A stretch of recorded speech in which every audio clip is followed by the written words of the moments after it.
শীতকাল মানেই যেন গোসল নিয়ে আতঙ্ক। এ সময় গোসল করা অনেকের কাছেই এক প্রকার যুদ্ধের মতো। বেশিরভাগই শীতকালে গরম পানি দিয়ে গোসল করেন, আবার কেউ করেন ঠান্ডা পানিতেই।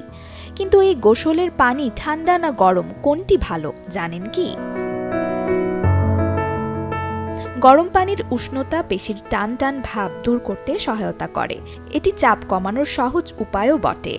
শীতে ব্যথা বা ক্লান্তি অনুভব হলে গরম পানির গোসল আদর্শ।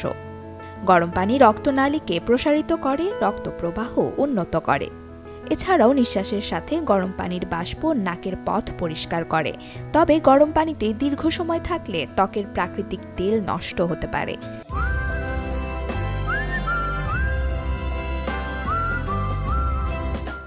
এটি শীতে ত্বকের শুষ্কতা আরও বাড়ায় এবং জ্বালা পোড়ার পাশাপাশি চুলকানিরও কারণ হতে পারে। অন্যদিকে শীতে ঠান্ডা পানিতে গোসল করলে বাড়ে রোগ প্রতিরোধ ক্ষমতা, কারণ এতে শ্বেত রক্তকণিকার উৎপাদন এবং রক্ত সঞ্চালন বৃদ্ধি পায়। ঠান্ডা পানিতে অলসতা কাটে এবং মনোযোগ বাড়ে বলে ধারণা করা হয়।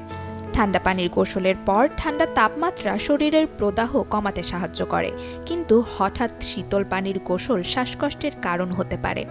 আবার যাদের রোগ প্রতিরোধ ক্ষমতা ও রক্ত সঞ্চালন দুর্বল অথবা হৃদরোগ রয়েছে, তাদের ঠান্ডা পানিতে গোসল করা শরীরের জন্য চাপের কারণ, বিশেষ করে শীতের সময়।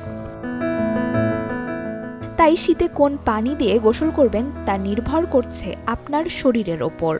তবে একটি ভারসাম্যপূর্ণ পদ্ধতি নির্বাচন করা উত্তম। Desk report, channel 24।